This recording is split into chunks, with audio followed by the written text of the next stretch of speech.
नमस्कार दोस्तों, मैं आचार्य ध्यान आमीन और यहाँ एक साधक ने प्रश्न पूछा है। उन्होंने पूछा है कि मैं साधना करता हूँ, मुझे कलर भी दिखाई देते हैं, अनहद भी कई बार सुनाई देता है।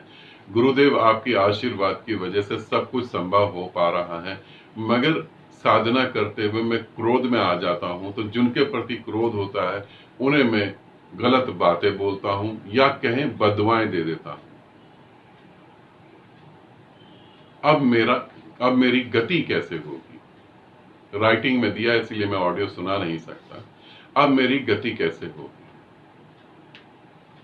यहाँ ये वीडियो सभी साधकों के लिए है। सभी मेरे प्यारे साधक इस बात को समझें। यदि तुम ध्यान साधना करते हो और ध्यान साधना में तुम्हारी गहराई बढ़ रही है, फिर तुम किसी को बददुआएं देते हो, किसी के लिए बुरा सोचते हो, किसी के लिए किसी के जीवन की बुरी कल्पनाएं करते हो, तो फिर तुम्हारी गति कैसे होगी? नहीं, फिर तुम्हारी कोई गति नहीं होगी। तुम अगला जन्म, और वो भी अगला जन्म ऐसा जो दुखमय होगा, उसको चुनने की तैयारी कर रहे हो। कैसे, मैं समझाता हूं, और कैसे इससे हम छूट सकते हैं वो भी समझाता हूं। मेरी बातों को अच्छे से समझेंगे तो इसी जन्म में परमात्मा के साथ एक हो पाएंगे। जब मैं परमात्मा शब्द का उपयोग करता हूं तो कोई व्यक्ति नीले आकाश में कुर्सी पे बैठा हुआ नहीं है। परमात्मा मतलब एक ऊर्जा, जिससे तुम अपनी कल्पनाओं के कारण दूर हो। जब कभी ऐसा हो, क्रोध आए, कुछ भी हो, तो तुम ध्यान रखना, तुम्हारे ही गलत कर्मों की रिजल्ट है वो सब। तुम्हारे कर्म कट रहे हैं, इसे ऐसा समझना। और शांत होना और मौन होना।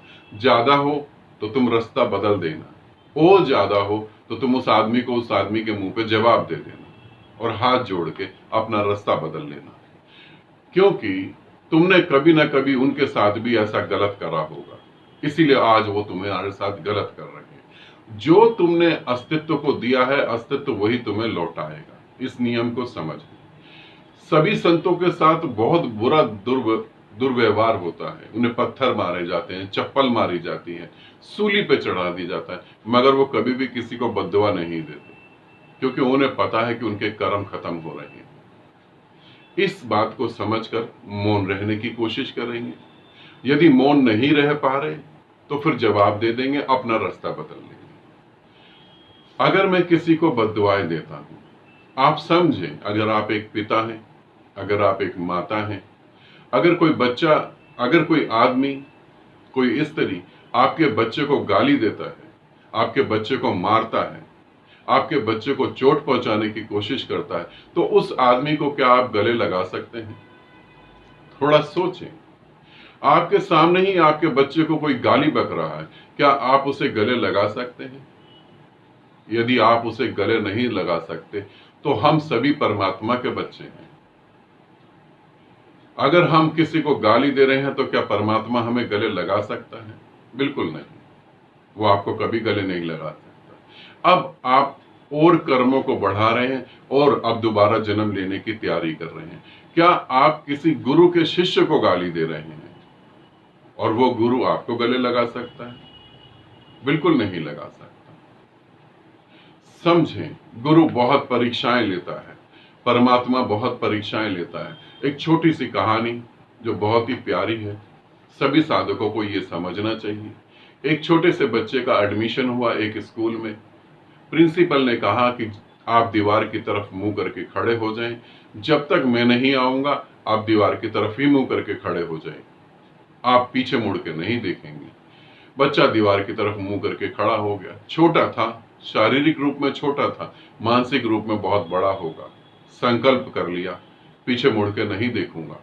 कुछ बच्चे आए, उन्होंने पत्थर मारा उठा के उसे, उसने पीछे मुड़ के नहीं देखा। कुछ बच्चे आए, गाली देने लगे। कुछ बच्चे आए, थूक दिया उसकी पीठ पर। आइसक्रीम वाला आया, कुछ और खाने की चीजें लेकर लोग आए, कुछ खिलौने वाले आए। बच्चे ने पीछे मुड़ के नहीं देखा। शाम हो गई, स्कूल का प्रिंसिपल आया। प्रिंसिपल ने मुस्कुराकर उस बच्चे को कहा कि बेटा आप पीछे मुड़ के देखो। और जैसे बच्चे ने पीछे मुड़ के देखा, प्रिंसिपल ने उसे गले लगा लिया। बच्चे ने फिर भी नहीं कहा कि मुझे इतने लोगों ने तंग करा। प्रिंसिपल ने ही कहा कि जितने लोगों ने तुम्हें तंग करा उनको मैंने ही भेजा था ताकि मैं तुम्हारे संकल्प को देख सकूं, और तुमने बिल्कुल ठीक करा। तुम मेरे गले लगने लायक हो। क्या परमात्मा तुम्हारे जीवन में ऐसे लोगों को नहीं भेज रहा? क्या तुम सच में परमात्मा से प्रेम करते हो? और दूसरा कौन? तुम दूसरे में दूसरे व्यक्ति को देख रहे हो या दूसरे में तुम परमात्मा को देख रहे हो? कितना ही बुरे से बुरा हो, वो तुम्हारे कर्मों को काटने की कोशिश कर रहा है, वो तुम्हें शुद्ध करने की कोशिश कर रहा है।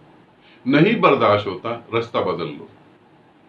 मगर जब तुम किसी को बद्दुआएं देते हो, मैं ये नहीं कह रहा कि दुआएं असर करती हैं, बद्दुआएं भी असर करती हैं। मैं ये नहीं कह रहा कि तुम किसी को कहोगे कि उसका जीवन नाश हो जाए, उसका जीवन बेकार हो जाए, उसके बच्चे तड़फे और मर जाएं।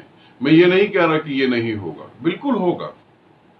गहरी साधना में जाके ऐसे बोलोगे तो बिल्कुल होगा। मगर तुम्हारे साथ क्या होगा? अब क्या तुम उस पिता को गले लगा पाओगे? अब तुमने, वो तो मर गया, चलो वो तो उसकी जिंदगी बर्बाद हो गई, मगर तुम्हारे साथ क्या होने वाला है? तुमने कभी सोचा तुम्हारे साथ क्या होने वाला है? तुम कहते हो हम साधना कर रहे हैं, मंत्र जाप कर रहे हैं, ये कर रहे हैं, वो कर रहे हैं, अभी तक परम ज्ञान को उपलब्ध नहीं हो पाए। आज भी जीवन में दुख है, आज भी लोगों से प्यार पाने की उम्मीद है, आज भी दर दर भटक रहे हो उस परमात्मा के लिए। कभी पीछे मुड़ के देखो, क्यों नहीं मिला? और उन्हीं बातों को दोहरा तो नहीं रहे। मेरी इन बातों को मानना नहीं, अपने जीवन में देखना, प्रैक्टिकली समझना। और अगर तुम्हें लगता है कि मुझे इसी जन्म में मुक्त होना है, तो बहुत सारे संतों को देखना, उनके साथ क्या होता है और वो कैसे जीवन को जीते। ठीक है, उम्मीद करता हूं आप मेरी बात को समझ पाए होंगे। आनंदित रहें, सदा खुश रहें। बहुत बहुत प्रेम आप सभी को।